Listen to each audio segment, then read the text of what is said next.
Okay, hello everyone. Welcome to another Wolfram language design review, getting ready for version 14, part of our incremental language development series.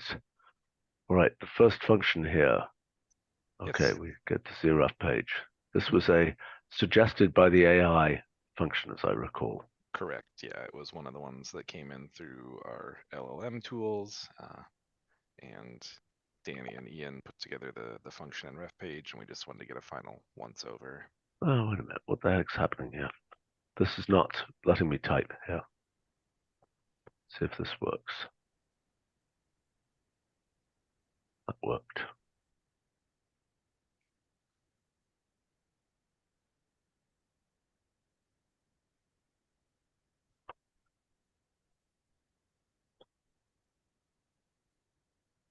So this goes along with digit count. Right, and Yeah, I digits, think this is integer digits. just fine. hmm Yeah, we included it, for example, supports mixed radix forms. So basically the sum of the. Yep, looks fine to me. Okay, that Onward. one's quick and easy. Second one will probably take a little more time, and that's spherical angle, which Brad has an example here, and there's also a ref page to see. What the heck is that thing?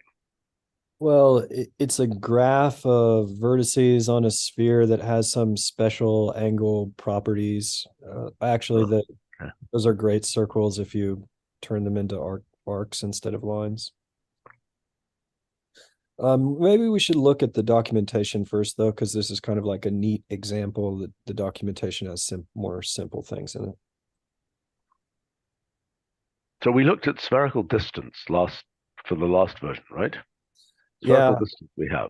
yes. And what we did for spherical distance is that we pretty much implemented hyperspherical distance. And that was basically set the pattern for what we're doing here is that if you input coordinates that are high dimensional, it'll actually tell you an angle between two great circles and on a in sphere. Okay. Similar to the spherical distance can tell you a distance on an in sphere. But so the input to this is a specification of great circles specified with 2 points. Is that right? 3 points. Yeah. And that the Okay. So specification for this is based on planar angle. It's very similar to planar angle. I need to remember how planar angle works.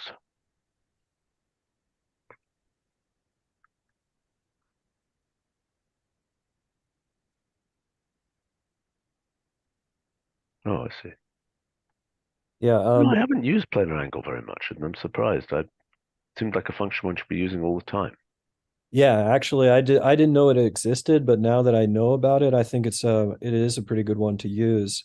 And there's only one thing that we found a little bit surprising about the specification, which is that if you see the first and second usage there, they one of them returns a sine angle and the other does not return a sine angle.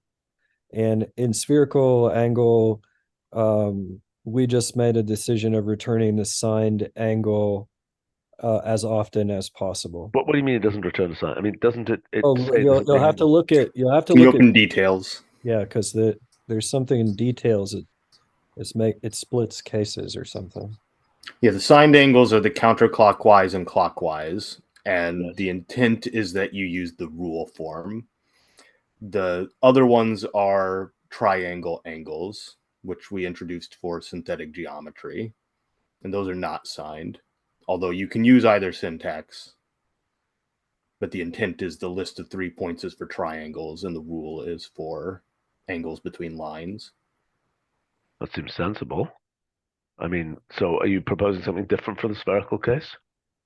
Well, yeah, the way that it is now, if we can return an angle with a sign, we return an angle with a sign. But there's another caveat here, which is that the ability to get a sign for the angle depends on having the correct dimensional constraint for the cross product. So if you go up into higher in sphere cases, then you don't have a functional cross product anymore, and the situation is non-orientable. So we just return an angle without a sign in that case. I don't understand. Why is there not? I'm very confused. Lines are always definable in any number of dimensions. Yeah, for the N sphere, we can all because well, actually, what happens with the N sphere is you might not you have two great circles, they might not even intersect, but in this when you specify the thing as being 1 point from one great circle, 1 point from the other great circle, and then the point where the two great circles intersect, we've already sort of circumvented that problem. So hold on a second. Hold on a second. You're saying that on a 5-sphere or something, great circles do not necessarily intersect? No, no, they don't. Huh. Because I think you can like understand this even with a 3-sphere or a 4-sphere, that you have different copies. Once the space is big enough, you have different copies of S2 in there, and if the circles are on those different copies, they don't intersect. Okay. So in 4 dimensions, for example, you can have a plane fully perpendicular to another plane. Okay, I don't understand this first note that says that it's using the same conventions as coordinate chart data, right? Because coordinate chart data is giving you the spherical or hyperspherical coordinates of coordinate chart data are extrinsic coordinates on the sphere, and this is supposed to be something intrinsic. So I have no idea what that note is even attempting to say. The note is exactly the same as the one for spherical distance. So it's, what you said, it is true. It's just we are removing the radius, and by that's the only projection we do to the sphere. So our coordinates are like those of coordinate chart data without the radius. The radius is always 1. Oh, this is the I see. So this is for the input. Yes. These are the coordinates for inputting the points, not for the answer. Exactly. Yep. Okay. So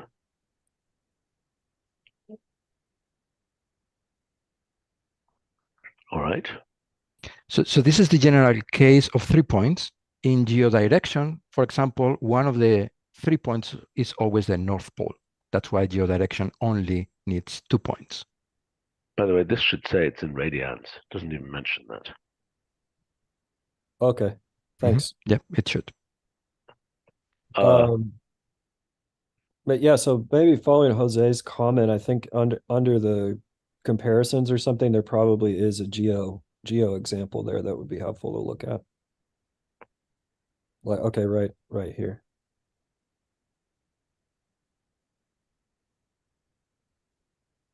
Why is this in applications? This should be in properties and relations. It's not an application of spherical angle. Why is it not? You're computing the angle on the sphere. I know, but I mean, this is really comparing it with. Well, I don't know what is No, this? no, it's saying that is an area. So it's saying that you can use this function spherical angle to compute the area of a region. I know, but you're not supposed to. We've got geofunctions to do that. This is really the comparison between this function and the geofunctions. Okay, well, we can move it. That's fine. I think it should be in properties and relations. I think it's a good thing to have there, but I just don't think it's an application of this function. Because, if you're trying to do geo We have lots of applications for things that you can and then compare with the built-in function. I mean, this is not exceptional in that case. Well, it's the wrong thing. The application is supposed to be things you would use this function for and not other functions. If it's the relations to other functions, put it in properties and relations. That's what that was for. By the way, cube shouldn't be capitalized here. Okay.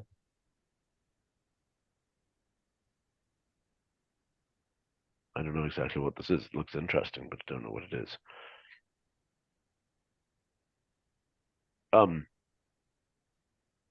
Oh yeah, here's something good.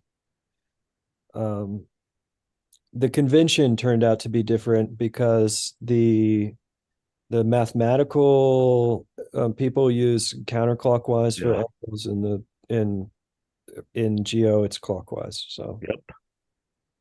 Yeah, Okay. that's an unfortunate historical thing. and then Right.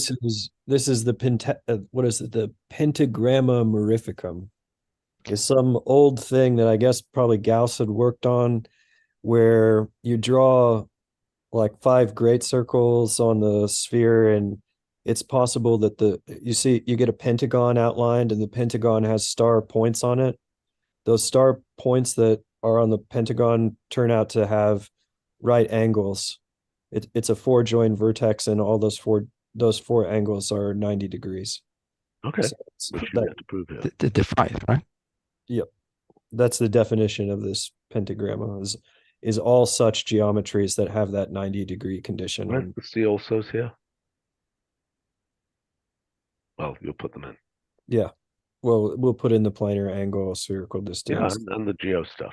and the geo Looks stuff. good to me. I mean, anything more that we should So discuss with this? I want to talk more about the signed, not signed. I mean, there's a utility for, the unsigned thing, which is why planar angle does that, right? And if you want to be talking about, sums of angles of triangles being greater than pi and things like that.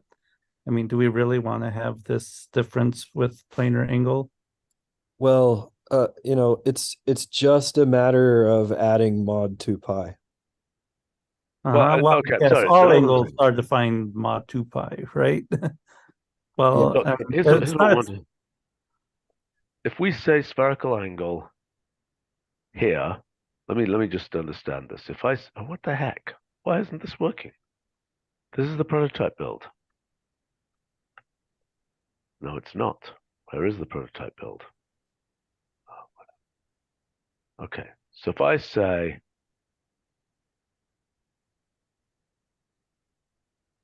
say spherical angle of, and let me pick some random point on the sphere. But Let's say, you need to have it in spherical coordinates. yeah, okay, that's fine. I'm saying 2, 1 here, and that's my points. You got to specify how these points are specified. You're not saying that. Yes, that's the first note that we discussed. Okay, but you should show that it's explicitly theta phi. So I'm assuming that if I do this, if I say I've got this triangle and I've got it going from 2, 1 to, let's say, 2.1, 2.1, 1.2, 1.9, 1.3, let's say. Oh, Yeah. wow. Now try to do reverse of that.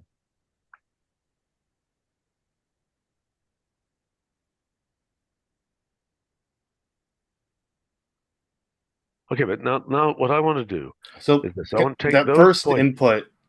That first input is inconsistent with planar angle, because that syntax for planar angle would be the interior angle of a triangle. Okay, so hold on. Let's just get the sum of the angles of the triangle. Okay, so this is presumably, if I'm not mistaken, it's rotate left of this thing, table of rotate left of that thing, comma n.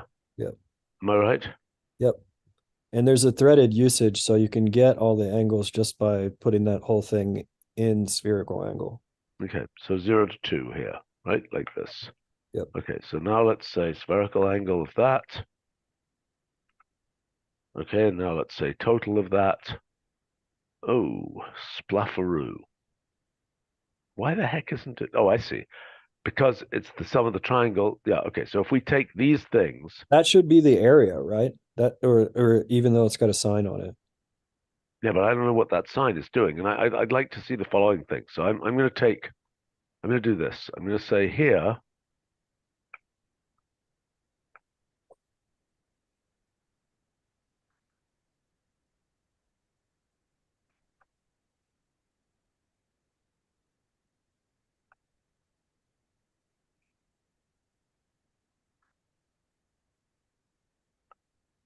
now.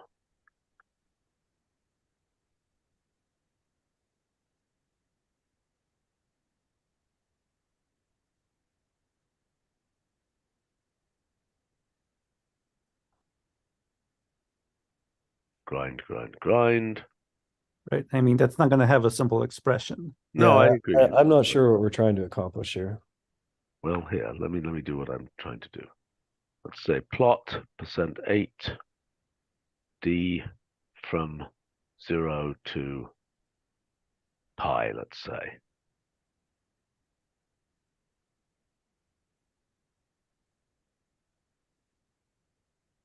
So that's the sum of the angles of a triangle. Right, which will always be greater than pi. So this contains information about the orientation as you follow the 3 points. Yes. Yeah, Right. the thing that the Which signs is different, right? Which was not what the case would be for this syntax in planar angle, where it always gives you the interior angle. Yes, we fully accept this is different from planar angle. Now the question is, what is more useful? What's more effective? But it is always giving the interior angle. Well, the interior angle can't be negative. No, it can be negative if you read it backwards. Not in planar angle. It's not planar angle. Well, yes. Inconsistent with planar angle. And that is exactly. It's got an orientation associated with it. Right. Like geodirection, for example. Geodirection always keeps the sign. Okay, so. And yeah, I'll just say I don't have too much of a preference about this about the consistency thing. I asked Jose about it. I think Jose kind of made the decision of keeping the sign. But you know, if okay, so hold on. Let's talk about it. What do people think about this? I don't know enough to know what the right thing to do is here. So my view on this is that if we always report the signed angle, there is a way to remove the sign. But if we don't report the signed angle, there is no way to add the sign. Fine. So that's my main argument. Then why don't we say right here gives the signed angle between the great circles, blah, blah, blah. Because there's no way to give a signed angle for the higher dimensional cases. Right. It's only for the 2D. We could do what you said at the beginning, have a first line that instead of P is theta phi. Yeah. And that specifies the case of the 2-dimensional case, and there we put signed angle. Yeah, and then say it gives a higher dimensional, and then it's, you know, theta phi, theta 1, comma, theta 2, dot, dot, dot, phi, higher order, you know, higher dimension. Yep. So you're saying get rid of all the PQR? No. We just add a first line with a 2-dimensional case, and there we put signed.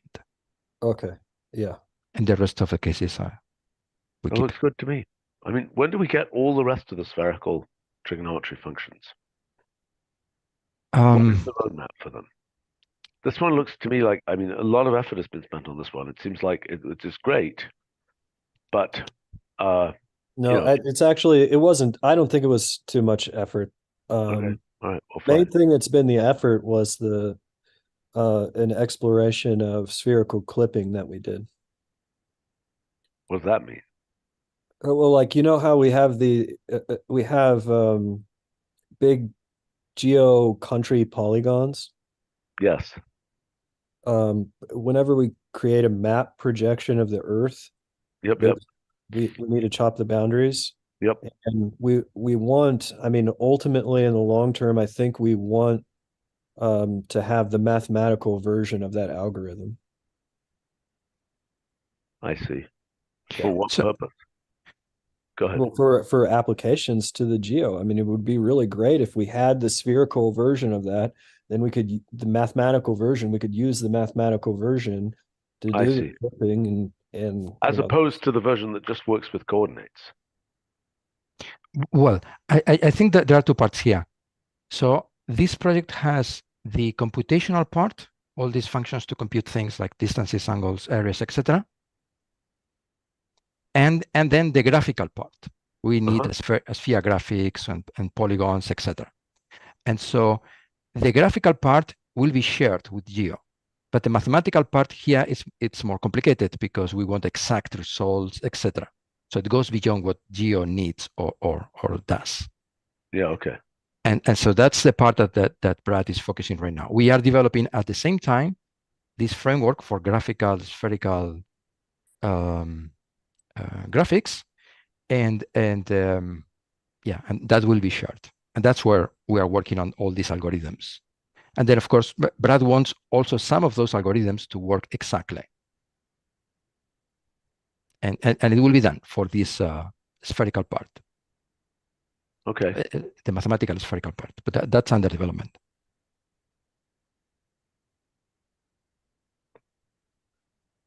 All right, should we move on? One last question. Do we envision spherical angle getting a second argument like planar angle has? What is planar angle's second argument?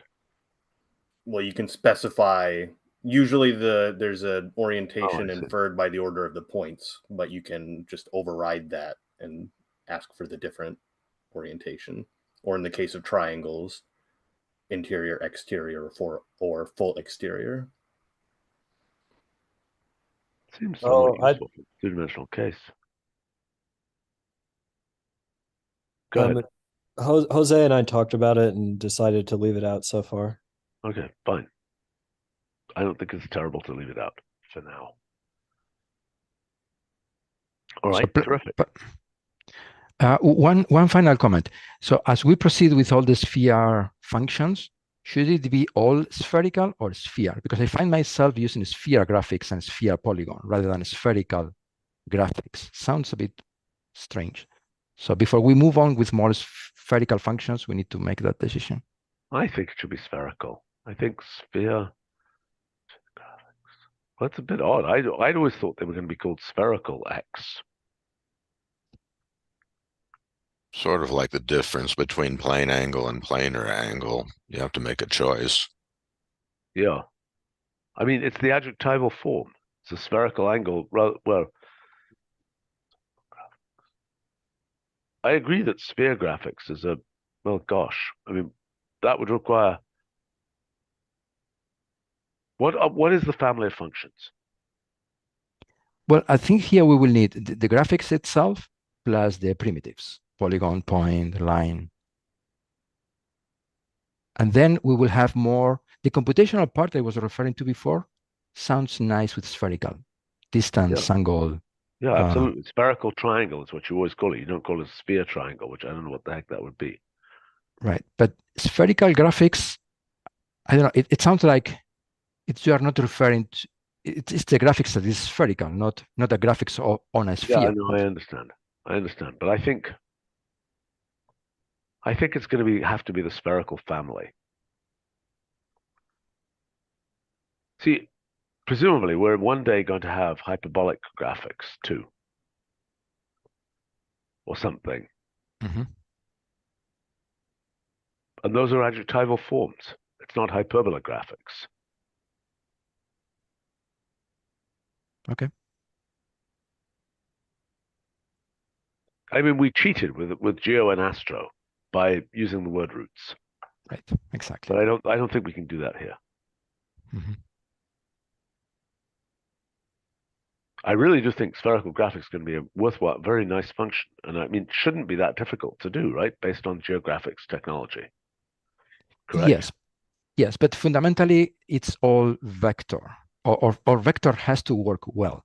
And that's the part where current geographics is weak, and that's what we are improving. Yeah. Okay. But there's no base map for spherical graphics, presumably. Yes, it will be just white as graphics itself. Yeah. Mm-hmm. Okay. All right. COMAP. Oh my gosh. Yep. COMAP and COMAP apply have been at least provisionally approved as experimental functions for version 14. I think the main sticking point still is if we want a different name. but we wanted to review them. We've been through this name for 5 Yep. years. I mean, you know, Yep. this is the. I don't know whether I'll ever remember how this works, but you know, I don't know. It's one of these things where will it reach above the level of, you know,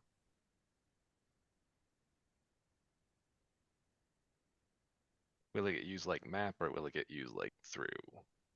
Where it yeah, have to check the ref page every time you want to use it. right.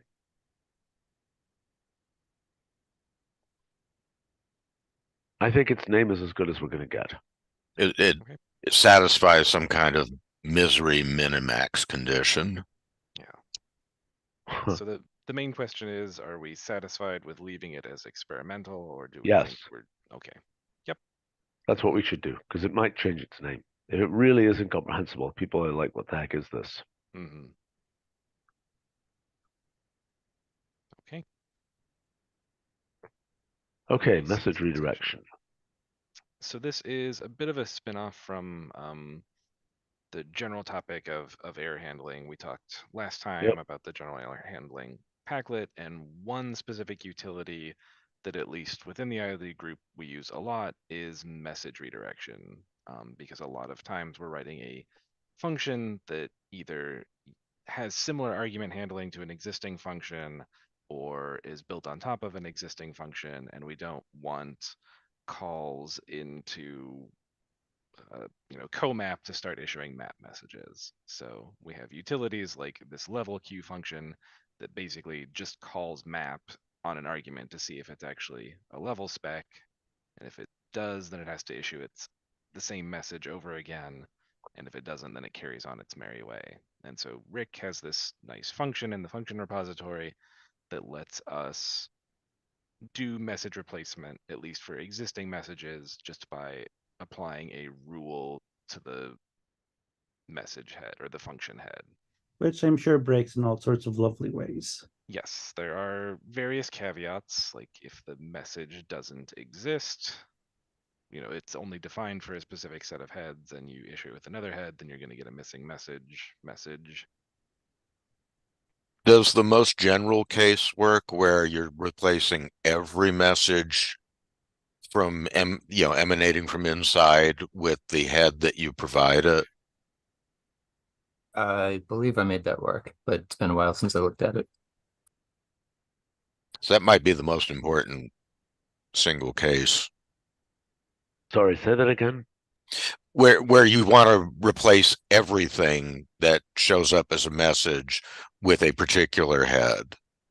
Like I am COMAP, and anything that I call under the hood that issues a message, I want it to be COMAP.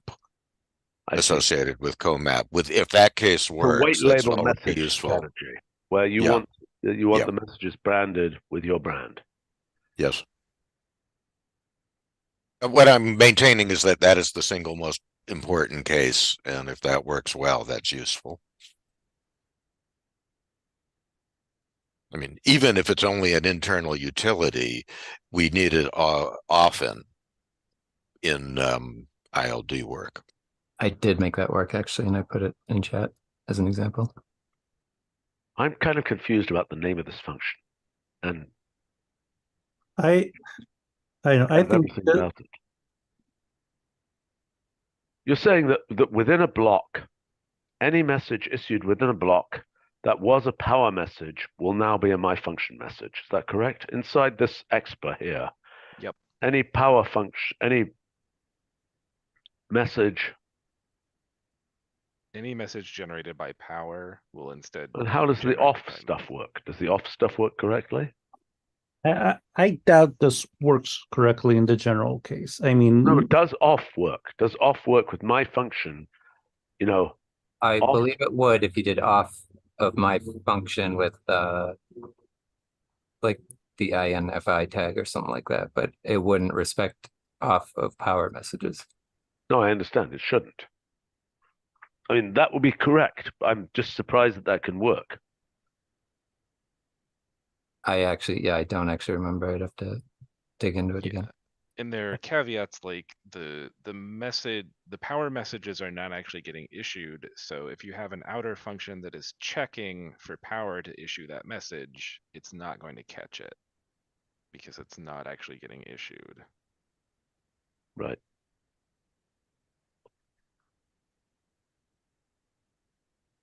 I think this function needs more thought.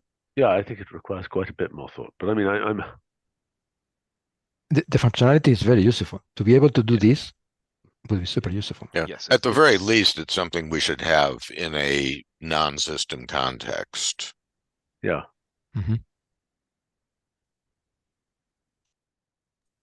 In fact, language context would be, I think, the right place.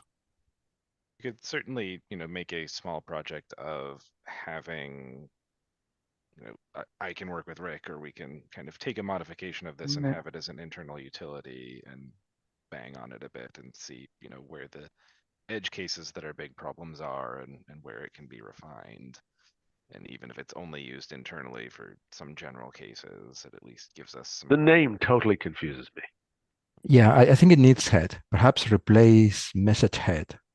But it's not necessarily message head. You can replace anything in the message expression. So like the parameters as well. Like that last example there, it's replacing the integer parameters with some text.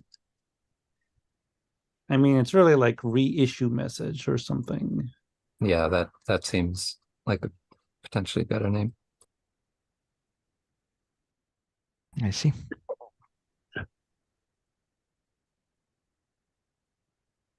I was originally calling it message redirect, and I just figured Yeah, that- replace made sense because you can just give it arbitrary replacement rules. Yeah, redirection makes people think streams or something. Yeah.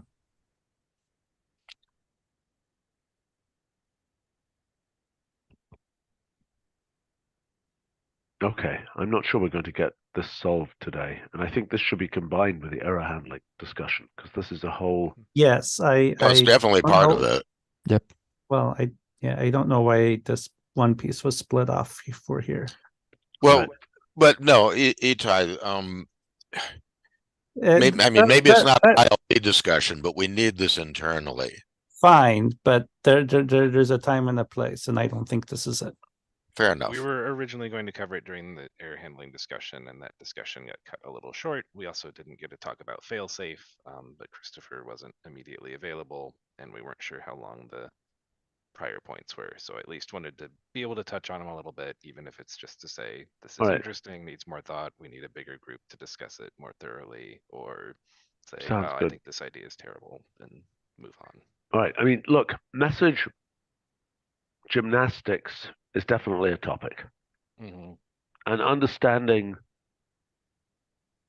kind of, the message mechanism is a very old mechanism that's, done well over the years. But I suspect, formalizing some aspects of it, like, the whole message inheritance from one symbol to another is very old. I don't know whether it's all right anymore and whether we can be more sophisticated about that. And this is a very specific way of doing that. In a block of code, reissue the messages from a different symbol. Right.